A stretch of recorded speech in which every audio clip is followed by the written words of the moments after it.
Y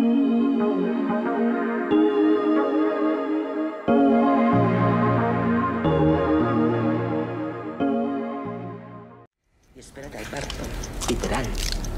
Sientes que se te parten los huesos.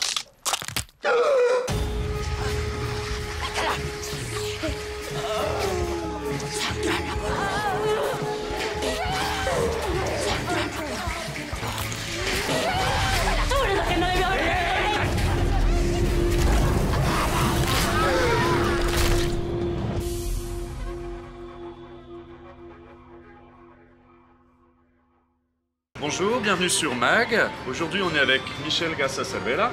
How are you today? I'm great, yeah. Happy to be in Very Montreal? good morning. Yes. Yes? So we are going to talk about your last movie, La Huesera. Yeah. So I saw this movie Friday, and it's a story about Valeria, and she's pregnant. And first she wanted a baby, obviously. She was very happy, full of joy, same for her husband. But then it's going to be completely different. She's much more sensitive, she feels different, like something foreign was inside her. She sees some visions about some crawling creatures, and she isn't feeling well. How did you get this idea to talk about motherhood, getting pregnant, and just changing the way you can feel it? So I really wanted to make a film that speaks about a kind of character like Valeria that is a kind of character that takes a decision that socially is very cursed, and I think it might be the most judged decision that society would judge for a human being to take. So for me it was very important to be able to build a horror film that through the apparition of an entity we can build empathy to the horrible process that a person can go through in order, and at the end taking a decision that socially, if you just hear like that fact of that person, maybe you would be like completely judging about it, no? But then when you get to see a process of how it feels for her, going through a process that is really being horribly in many senses, maybe we can build empathy through that horror. And that was kind of like how me and my co-writer, we decided to write the story. Mm-hmm. So there is a sentence I really like in your movie. 2 times she said something broke in her place because there is this creature going inside the house. Yeah. And for me it's like a strong picture about pregnancy. There is something foreign coming. And this point is something I really like because it's a way to subvert what everyone think about pregnancy. And is it something you wanted to do, like to destroy some cliché? Same about her husband. You know, her husbands are going to have sex, and she wants obviously sex, but he's different, like he has lack of desire. Yeah. Is it something you wanted to show, like it's not only the woman getting pregnant is joy or something like this? Is it something you wanted to do to destroy cliché? Yes, of course. I feel like there's such a, at least in Mexico, there's and the whole world really, it builds like such a sanctified image of a pregnant body, even to the point that it kind of like partifies the woman in two. You know, like you start being like really like a walking matrix in a way, and your life kind of takes like another life attached to yours. Which of course is, I'm not saying it's not important, but it's very hard to say that many times like the individual woman is like eyes are taken away from her, and you become kind of like a matrix that society needs to take care of because it's like life that is coming. And sometimes even within families, like in the case, we wanted to build a character, the male character, not to be like a classic sexy same, like no, like maybe just saying that even within like new masculinities are trying to be supportive and like even feminist, sometimes there are things that society is just like very deep down embraced, you know, by the way of behavior. And maybe it's something that it seems sweet and all, but then down there, there's still a lot of violence that can be compared to the same kind of like stories like from a doll's house from 200 years ago. Yeah, it's, you know? like, it's also like if she was about to lose her freedom. You know, like this picture when people are touching the baby and they are even not asking if it's possible or not. Yes. It's something interesting. Yeah. Why did you choose to the Mexican society? Because there is also this point you're talking about in your movie, exorcism and people believing about not ghosts but cursed people and things like this. Is it something you lived in Mexico or not at all? Yeah, I mean, I belong to this kind of middle class that is portrayed in the film, and to me it was like speaking about the society in Mexico. To me, it was very. I wanted to make the film very personal and to show. We really pushed to show this kind of like how belonging to a middle class might be completely different worlds in a same day. You cross different realities, and you're kind of like all not so far away in the social or like economic balance, you know, in a city. But it's completely different, like the life she had as growing up and now like later, and then her aunt. And we really like, I do have family that is in these kind of beliefs, and sometimes of course I've been through this kind of cleansings, or not exactly the way it's portrayed in Huesera, because it was very particular for the film, the way we built it. But it was really more like about like finding a symbol that to me symbolizes the kind of women that had gone through these kind of processes before, that have really worked within themselves and maybe are older than me, that have really helped me go through a very difficult process myself.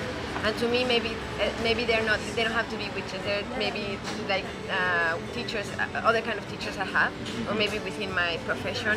But to me, they symbolize that women that have gone through these rituals, and then that have helped people like Valeria go through it, and they kind of make you feel like, okay, it's gonna be fine. If they found a way to rebuild themselves, maybe I can rebuild myself as well, but it would have been way much more harder to go through these processes without them.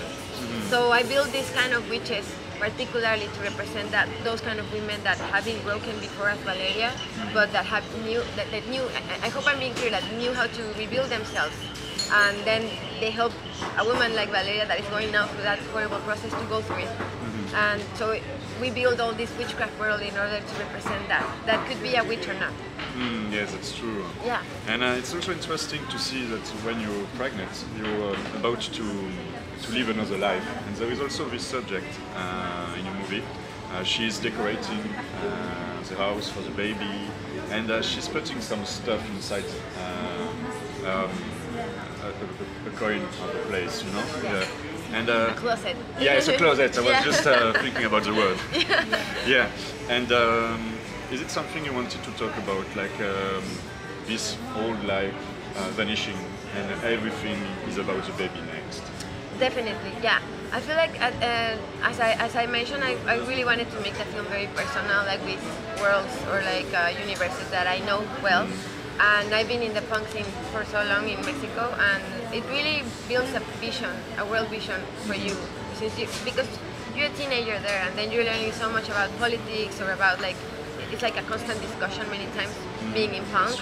And to me, it was just very, like, it was just great to give this characteristic to the character as something that she's trying to put behind, you know, like this old life that apparently is just like for being young, but in a point it passes. But then sometimes when you're in those kind of like worlds, you question some things that today and maybe the rest of your life you're still gonna question. Yes, and yes. I'm not saying like it has to be punk, it could be any other thing, but then sometimes these paths really help for you to try to face problems that you're facing nowadays.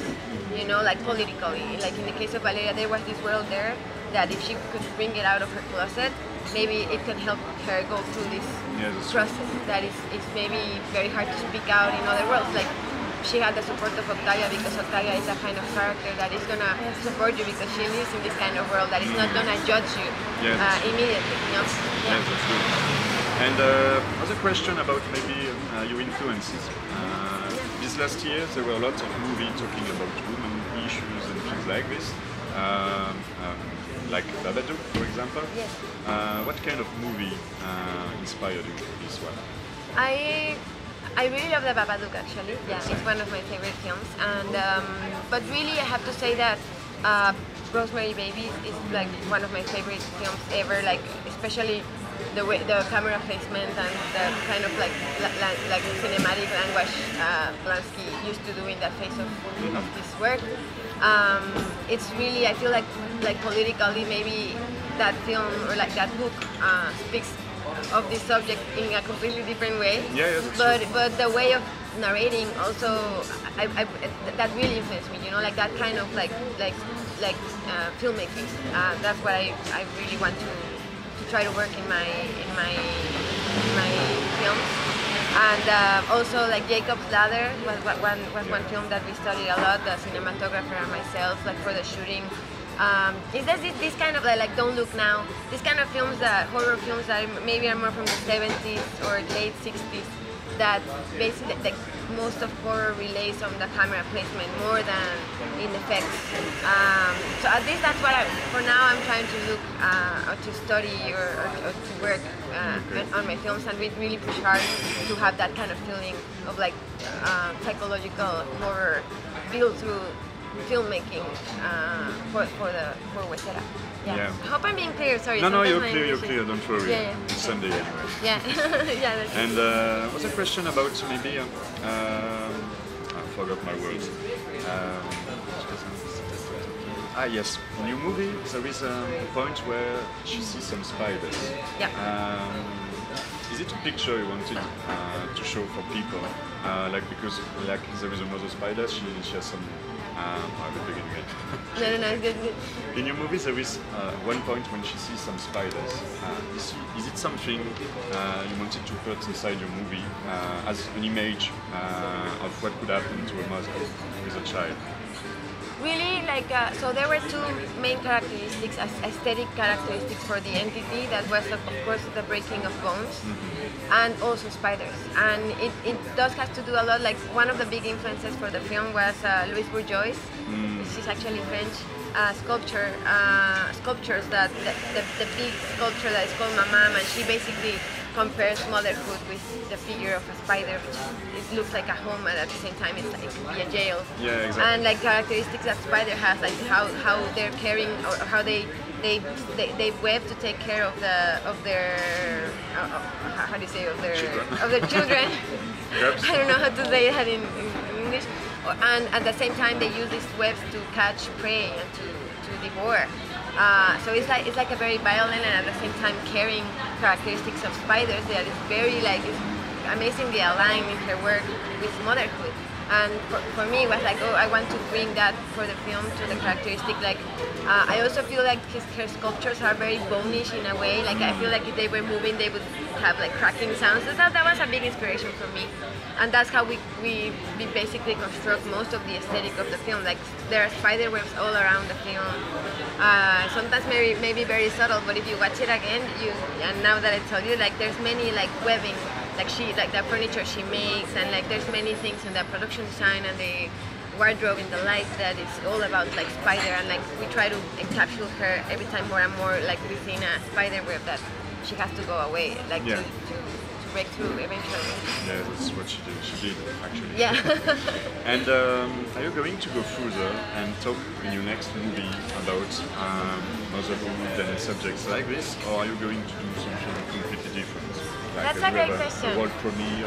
Yeah, that's a great question, because many people assume that, because like I took the decision of making this film like so many years ago, like 5 or 6 years ago. Okay. And to me it was like a complete study about this subject, but I'm completely really ready to move on, because it doesn't define me really. Like it's something that I thought very important to speak of, and it's inspired on a family history of mine.